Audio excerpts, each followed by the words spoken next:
Rayman 4. I'm sure you've all heard of Rayman. You know, the cartoony video game character with no arms and legs. If you haven't heard of him yet, he's pretty famous. There's plenty of information on the internet if you just Google Rayman. Well, recently, a new Rayman game was released for the Wii, Rayman Origins. The game made longtime fans of Rayman pretty happy, especially since the last 3 Rayman games weren't really Rayman games at all, just stupid minigame collections about ugly, screaming bunnies. The release of a real Rayman game sure must have made a lot of people happy. I know I was pretty excited when I first saw Rayman 4's box sitting on the shelf. Yup, you heard that right. Rayman 4. I'm not talking about Origins, or the cancelled one with all the leaked concept art. This Rayman 4 appeared in about 2005. It wasn't licensed, but it certainly was canon. A little too canon.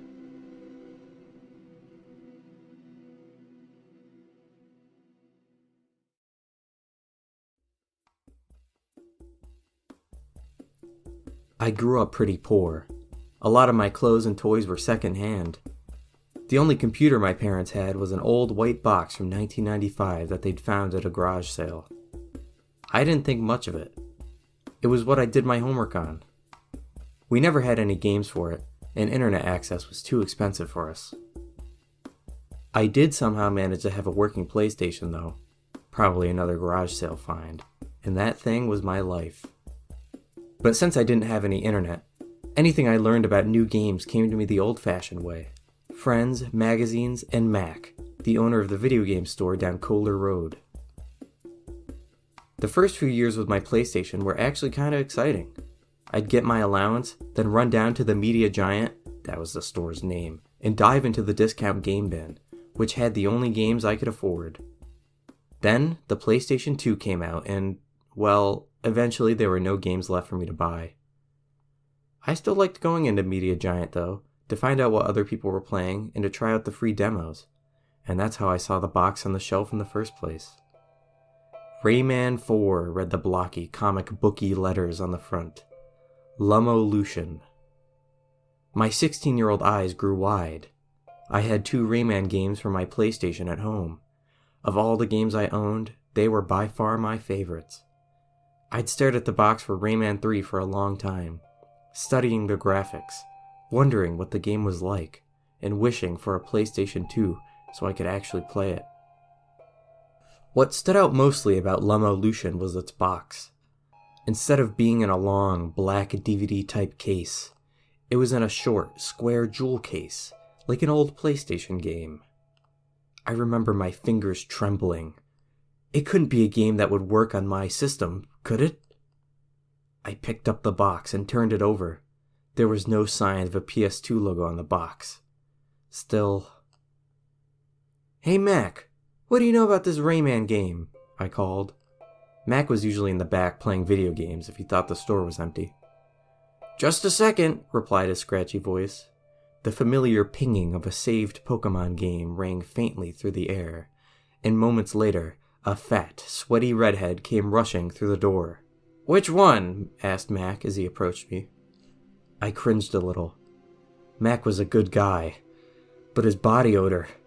Ugh, I'll never forget it. This'n, I replied, holding the box up. He adjusted his tiny, round glasses and scratched his scraggly beard. Lumolution, eh? He slowly read. Weird name. I cringed again.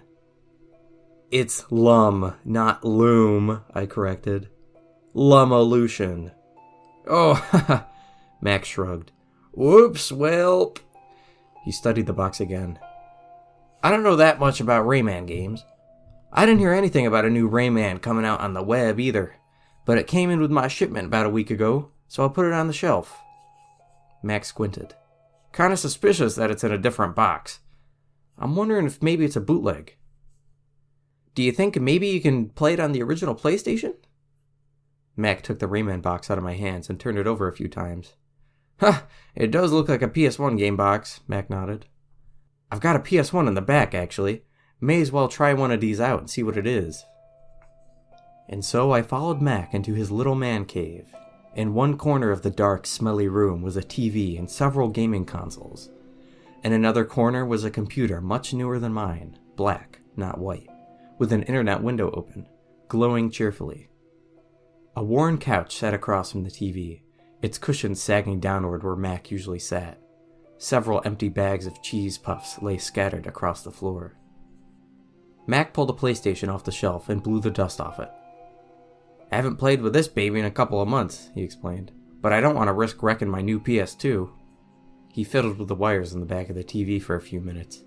Alrighty, it's in.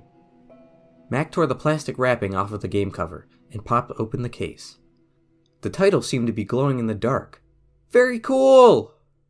I hope this doesn't catch my store on fire, Mac half-joked as he placed the disc inside the PlayStation and pressed the on button. The TV screen glowed yellow for a few seconds. Then a series of game developer logos began to flash across the screen. Oh good, it's working, Mac sighed with relief.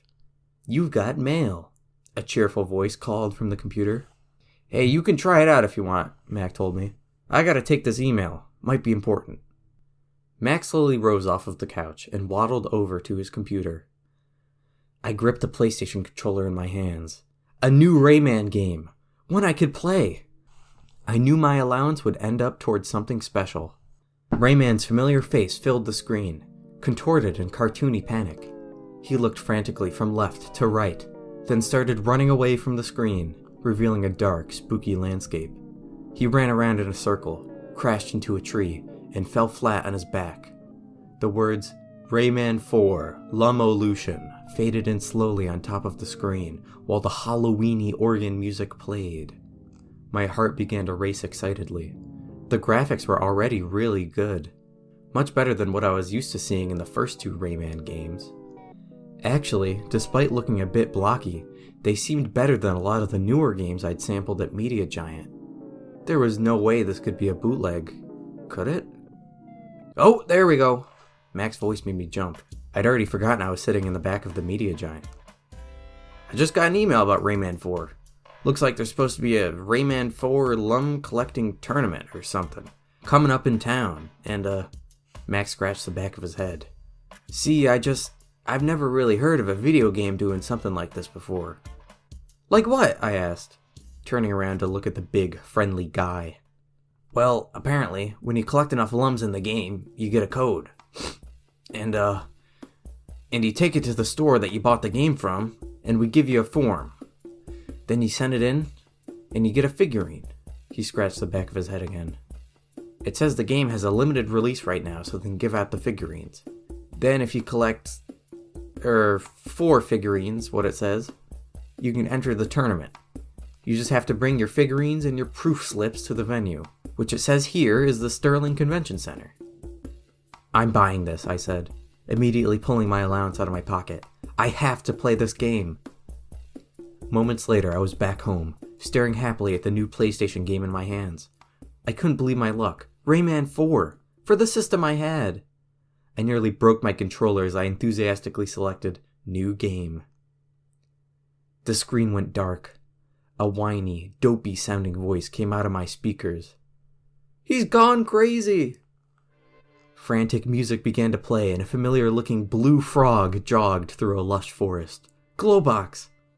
He's gone crazy, crazy, crazy! Glowbox yelled as he passed various strange-looking beings. Absolutely crazy! He seemed to have gone a little crazy himself. Glowbox, hold up! A teenager's voice called. Glowbox turned around to face Rayman! Who's gone crazy? Asked the titular hero, scratching his fluffy hair in a confused way. Glowbox's eyes grew oversized. His pupils darted from left to right. Polycus! Glowbox hissed. My jaw dropped in real life at the same time Rayman's did on screen, though decidedly less far. Polycus was the creator of the world inside the Rayman games. He was the god, if you will, of Rayman. I squeezed my controller. Polycus gone mad? But how? But how? Rayman gasped, echoing my thoughts. He was sleeping as usual, Globox began, and a lum flew inside his mouth. I snorted a little. The lums were sort of like insects, giant ball of energy insects. So that made him wake up, and then he ate it, Globox finished, throwing his hands in the air, as if that explained everything. That made him crazy? Rayman seemed as confused as I was. No, wailed Globox. Polycus decided that he liked the taste, and now he wants more. He's been changing his appearance from 1 minute to the next, destroying his own creation to get the lum energy out of it. He'll stop at nothing to get lums. Rayman, you gotta help! Globox's words were cut off by a loud crashing noise, followed by a chorus of high-pitched screams. The camera quickly switched to a small patch of bushes near Rayman and Globox. The screaming became louder as a group of lums shot out of the bushes. I gasped. These lums looked a lot different than the ones in the last game I'd played. They had eyes and arms and legs and mouths, and they all looked horribly terrified at whatever was chasing them. An enormous webbed foot stomped the bushes flat. The camera angle panned upwards to reveal Polycus, now an enormous golem version of himself with glowing golden eyes, a long wooden pipe, and a hungry expression on his face. I am hungry, Polycus's deep voice echoed. I want lums. I'll get you your lums, called Rayman's voice from off-screen. Polycus looked downward to see the tiny hero staring up at him. Globox stared at his best friend in horror. Rayman, what are you doing? Rayman, you would help me? Polycus's voice boomed. Yeah, just go wait for a little while, and I'll get you all the lums you can eat, Rayman declared. Now it was Globox's turn to drop his jaw to the ground at the same time I did. Ah, the giant god's voice sighed contentedly. That would be fantastic. Temporarily appeased, Polycus stomped away. Globox, jaw still on the floor, turned to look at Rayman. What are you thinking? Globox yelled. You can't feed him lums. He's made of lums. His appetite will only get worse. Don't worry, friend, Rayman beamed, putting a floating hand on Globox's shoulder. I'm just stalling him. If we can keep him happy for a while, maybe we can find a way to get rid of his lum addiction without him suspecting a thing. It's better than nothing, shrugged Globox. I'm all for it. And so, I was plunged into the first level. Collect 20 lums, then return to the spot, a wooden-looking box on the screen read. It wasn't a difficult task. It was the first level. The lums were plentiful, and the course was simple. I'd found 30 lums by the time I reached the beginning again. Polycus's giant foot appeared on the screen, as Rayman held up a brown sack, which was quivering nervously as the captured lums tried to escape. Level complete, read another wooden box. Then a different screen appeared, with a password on it. I scrambled for a piece of paper and quickly wrote down the code. Y3LL0LUMZ. As I continued, I found that the game was surprisingly dark and complex for a Rayman game. Collect more lums in a lum collecting level, and you would get more time to complete the information gathering levels. Fail to complete the information gathering levels in the select time, you would lose a life and have to replay the lum collecting level to appease Polycus. I was also somewhat pleased to discover that after the first level, the code words weren't nearly as easy to find, meaning that it would be harder for others to enter the tournament. The next day I headed back to Media Giant and handed in my first code the moment the store opened its doors. Mac gave me a proof of completion slip, so that's what a proof slip was, and told me that he would send in my form right away. Of course, I didn't think that meant I would be getting my figurine the next day, so I was a little surprised that there was a package for me in my mailbox. I was even more surprised at what was in the package. The figurine was a perfect replica of a Rayman 4 lum, looking positively giddy, despite its role as bait in the game. The figurine came with a tiny card, describing how lums were generally happy, simple creatures, unless being chased by a power-hungry Polycus. Over the next few weeks, every moment of my spare time was dedicated to Rayman 4. I knew that with my lack of access to modern consoles, this would be my one chance to win a video game tournament in my hometown, so I was determined to get all 4 figurines. A few weeks later, I had 3 more smiling, happy lums. This seemed a bit weird to me, Not that Lums were a bad thing, of course. But why were the figurines so happy when the Lums were always terrified in game? And why were there no figurines of the other characters in game? I expected to get maybe Rayman, Globox, Golem Polycus, anything but what I was getting in the mail. But it was a Lum collecting tournament, so I decided that literally collecting Lums was a quite clever gimmick to get more people to enter the contest. I was surprised at how many people were at the Sterling Convention Center that cold, wet morning. It seemed like all the boys from my high school were there. Not so many of the girls. I guess most girls just don't like playing video games as much as boys do. There were clusters of younger kids here and there, all determined to beat us teenagers. And even a couple of little kids, standing there proudly and admiring their 4 Lums. I should have known something was wrong when I saw the expression on the ticket-taker type guy behind the podium at the door. His round, dark-colored eyes grew wide as he saw the crowd of young people at the doorway, waiting to get in and collect the most Lums. He twiddled his pudgy, white-gloved fingers nervously. "Oh, welcome to the Lum collection," he stammered, in a nasally, slightly slurred voice. The tournament.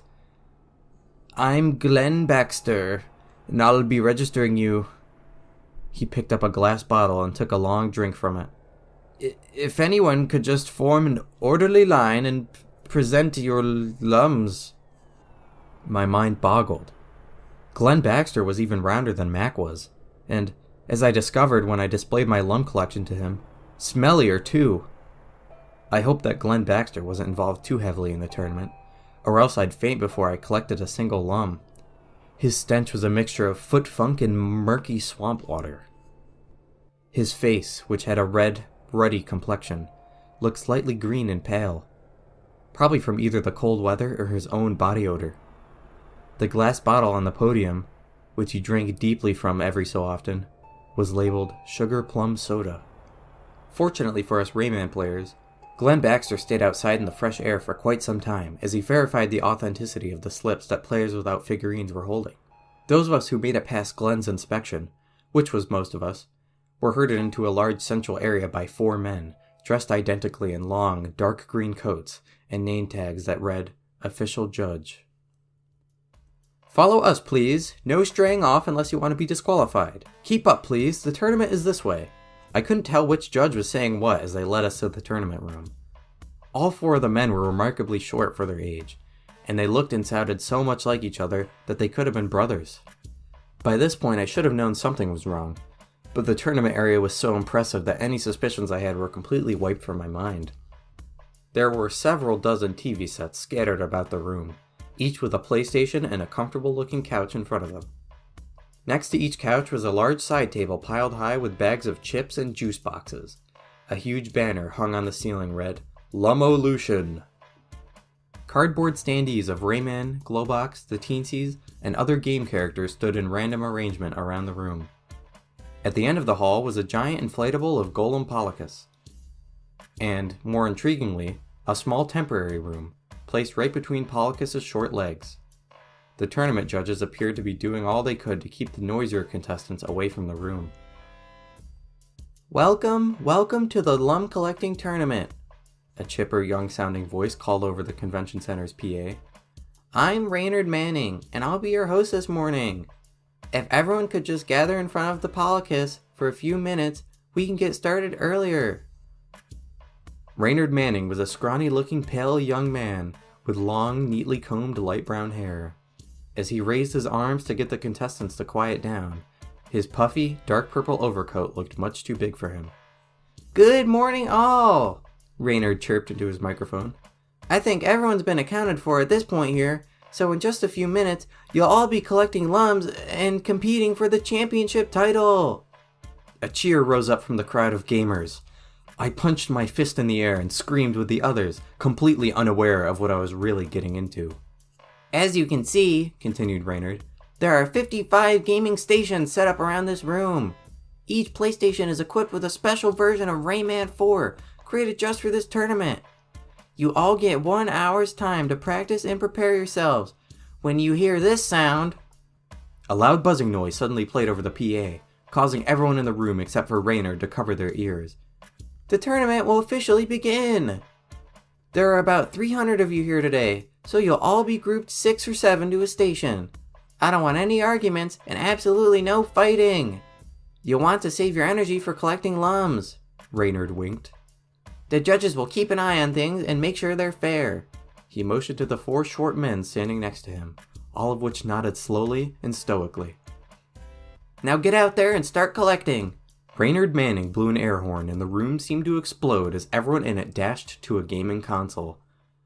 I found myself on an old green and yellow couch with 2 guys I knew from school, a college-aged girl who was taking a semester off at her uncle's place, and 2 twin boys who couldn't have been older than 10 years old. After a bit of arguing, basically, the twins thought it wasn't fair to play against adults, and that they should get to practice for the whole hour. We all began taking turns on the tournament version of Lumillusion. The first thing that I noticed was that the graphics in the tournament version were much better than the ones in the home version. They looked like they belonged in a CGI movie, not a 2005 video game. Everyone marveled at the visually improved Rayman bouncing across the screen, and cringed at the horrified faces of the lums, which were now painfully detailed, their eyes misty with fearful tears. This game's kinda stupid, Derek, one of the guys from school, commented. The lums are supposed to turn evil if you scare them. I don't get why they don't just turn evil and fight back. That's only the red lums, stupid, one of the twins yelled. These ones are yellow. I don't think so.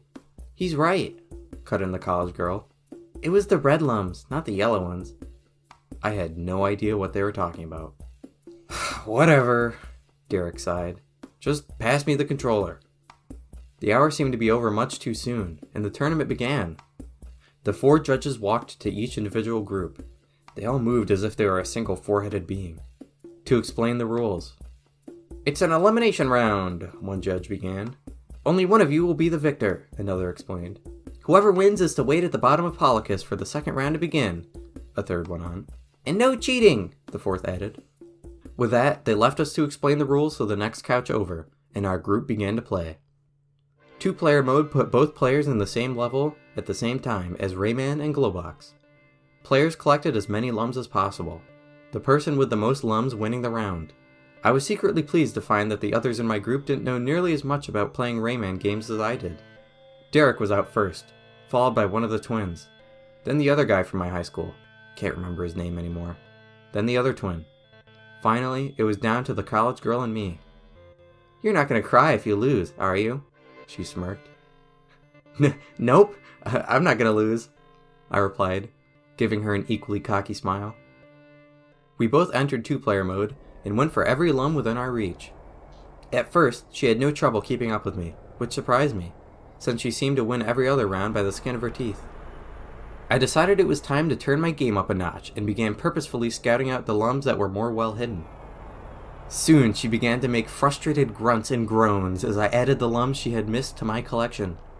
Finally, after I was 25 lums ahead of her, she threw her controller down and yelled, Fine, okay, you win, jeez. As if a magic word had been uttered, I felt a hand on my shoulder. I jumped and turned around to see one of the judges. Well, it looks like you'll be competing in the next part of the tournament, won't you? He smiled gently at me. I couldn't help but hear a note of sadness in his soft words. But I was caught in the excitement of the moment and didn't care what was going on in the judge's weird mind. I'd won the first round. I was going to have a chance at winning the whole thing. After a brief chip and soda break, the 54 other winners walked to the giant Polycus inflatable for leg 2 of the lum collecting tournament. The losers were told that they could leave whenever they wanted to, but they were free to stick around to watch the rest of the competition. While we had been playing Rayman 4, 55 plastic folding chairs had been set up in front of the small boxy room, one for each of the round 1 winners. Take a seat, Raynard Manning smiled, gesturing towards the chairs. Round 2 is going to be quite a bit different than round 1.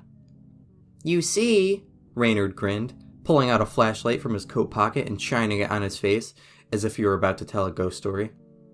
Only the best lum collectors will make it to the 3rd and final round. The others will have to be... He raised a hand and wiggled his fingers. Eliminated! Manning's words were met with equal parts gasps and groans from the remaining gamers. I wriggled impatiently in my seat.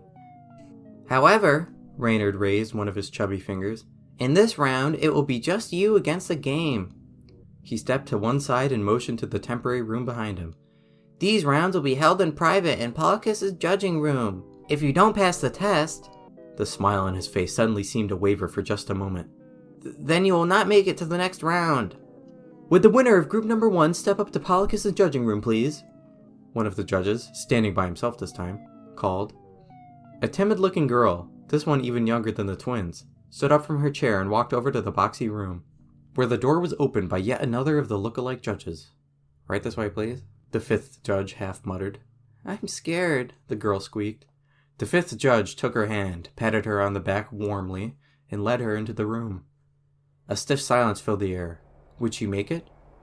Several minutes later, a piercing scream rang through the air, followed by a rather glum-looking girl leaving Polycus's judging room. I'm sorry. I'm so sorry. That you lost, I mean. I'm so sorry," the 5th judge stammered. Have a nice day. I'm so sorry."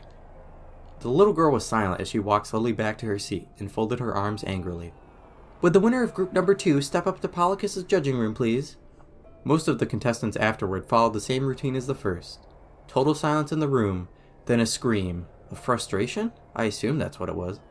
And finally, the contestant leaving the room looking completely upset after apparently losing. Every so often, though, someone would defeat the challenge, whatever it was, and leave the room looking utterly ecstatic that they were advancing to the next round. "Would the winner of group number 28 step up to Polycus's judging room, please?" 28. That was my group number. It was my turn. My turn to see exactly what was so frustrating behind that closed door. I stood up from my plastic chair and began nervously walking towards the judging room. The giant inflatable Polycus was quite scary up close. His head was tilted slightly downward, as if he were watching the contestants enter the room. Step in quickly now. There are many others," muttered the judge outside the boxy room. Yes, no time to waste. Step in quickly now, please," the judge inside the door continued in the same strange tone. I entered the room and the door was shut behind me. Inside the room was a single TV system, a PlayStation, and one of those rocking gaming chairs that you see around Christmas time. "You may start collecting lums whenever you're ready," the judge told me. "All you have to do is complete one level." "Just one?" I sat down in the chair, picked up controller, which was slippery with sweat from the other contestants, and looked at the screen. "Wow," I breathed as the game began. Just as in my copy of the game at home, Rayman's face filled the screen, his fearful eyes darting from left to right. But the graphics on this version of Rayman 4 were even better than the tournament version I had just been playing moments before. Rayman's model was so detailed that he looked positively realistic now. Tiny beads of sweat dripped down his snout. As he backed away, his chest heaved in and out, as if he had been running for a very long time. "Lumolution Tournament Round 2, read the title on screen. "Press any button to play." My fingers gripped the controller handles as my thumb mashed the cross button. "Collect 500 lums in 4 minutes, then return to the spot," read the mission screen. I whistled audibly. 500 lums! I didn't think there was a single level in the regular version of the game with 500 lums.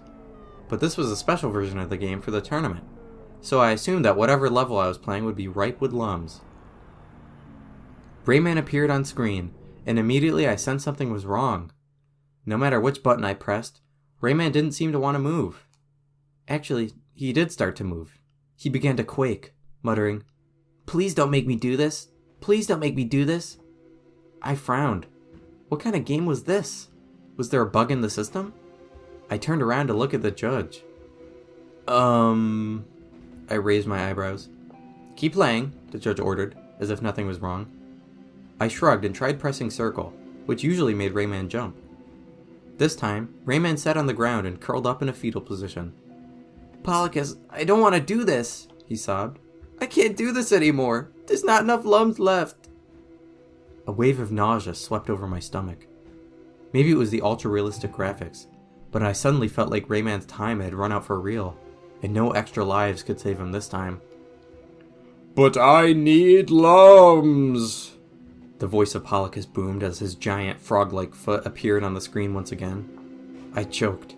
The rocky texture of the gigantic golem Polycus looked almost too real to be a PlayStation graphic. "If you do not bring me my lums," Polycus continued, "then I will extract them from you." Polycus cackled with glee and grabbed Rayman with a giant webbed hand. "No, please!" gasped Rayman, struggling to break free from the mighty god's grip. I can find you more lums. I can appease your hunger. Just give me more time. I just need a little more time." "Ah," Polycus sighed contentedly again, then gently placed Rayman on the ground. "Thank you." "Rayman!" Globox's whiny voice hissed as his head appeared in the bushes. "What are you doing? You can't keep stalling. He'll eat everything." A sad, serious look crossed Rayman's face. My heart began to pound. I'd never seen Rayman make such a somber face. "Lums are energy, right?" Rayman asked Globox. The big blue frog nodded. "Right." "Well, we're not the only world with energy," Rayman explained. Then he turned to face me. "Every world has energy." Rayman's tone grew dark. "And with energy, there are lums." "I'm so sorry," a voice whispered from behind me. I turned to discover the judge, dabbing at his eyes with a handkerchief. "What?"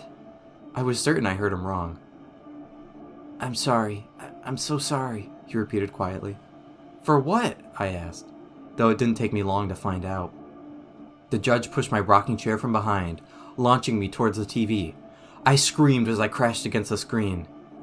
No, it was too squishy to be the screen, and it smelled like a mixture of foot funk and murky swamp water.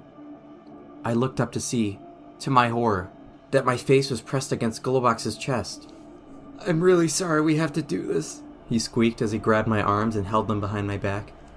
"I'm really, really sorry, honest." I could feel ropes being tied around my wrists. "But Ray still needs time." Globox nervously took a swig of plum juice from a large beer mug. "And here I was hoping you'd lose." The frog-like fellow drunkenly continued as he tied my feet together. "You seem so unenergetic in line." He made the knot tighter, cutting off the circulation to my feet. "But lums are energy, and Polycus wants the best of them, so we have to do what we have to do." At first his words seemed jumbled and confused to me. Then the meaning hit me. You're the ticket taker!" I breathed. Globox nodded sadly as three teensies emerged from the bushes carrying a gigantic glass jug of steaming golden liquid. "We're really sorry we have to do this," one of them began. "It's really not our fault," the second explained. "Rayman's ideas are a bit poorly planned, you see," the third one finished. "Wait, you're the judge?" My words were drowned as all three of the teensies heaved the jug forward, dousing me in the yellow liquid it carried. I sneezed and sputtered as the hot golden stuff covered me. I wanted to yell. Oh, how I wanted to scream and holler and tell those teensies to untie me at this instant.